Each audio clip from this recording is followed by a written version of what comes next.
Hi friends, அஸ்ஸலாமு அலைக்கும். இன்னைக்கு நம்ம இஃப்தார் ஸ்பெஷலாக குழு குழுன்னு இளநீர் கடல் பாசி எப்படி செய்யறதுன்னு பார்த்துடலாமா? அதுக்கு ஒரு பாத்திரத்தில் அரை கப் அளவுக்கு தண்ணி சேர்த்து ஒரு கைப்பிடி அளவுக்கு கடல் பாசி சேர்த்து நல்லா இந்த மாதிரி கரைச்சி எடுத்துக்கோங்க.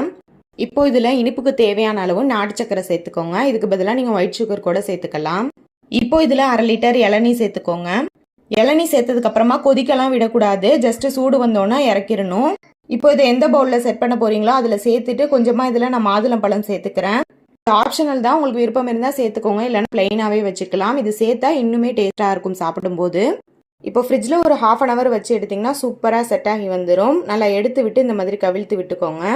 அவ்வளோதான், ஈஸியான மெத்தடில் இந்த வெயில் காலத்துக்கு ஏற்ற நோம்பு திறக்கிறதுக்கு நல்ல இதமான புட்டிங் நமக்கு ரெடி ஆயிடுச்சு. இதை வாயில் வச்சோடனே அவ்வளோ சூப்பராக வலிக்கிட்டு போகுங்க. டேஸ்ட் அட்டகாசமாக இருக்கும். கண்டிப்பாக ஒரு தடவை ட்ரை பண்ணி பாருங்கள். கண்டிப்பாக இளநியை கொதிக்க விட்டுறாதீங்க, அதுதான் இதில் முக்கியம். அதுக்காக தான் நம்ம முன்னாடியே கடல் பாசி சக்கரை எல்லாத்தையுமே கரைச்சி எடுத்துக்கிட்டோம்.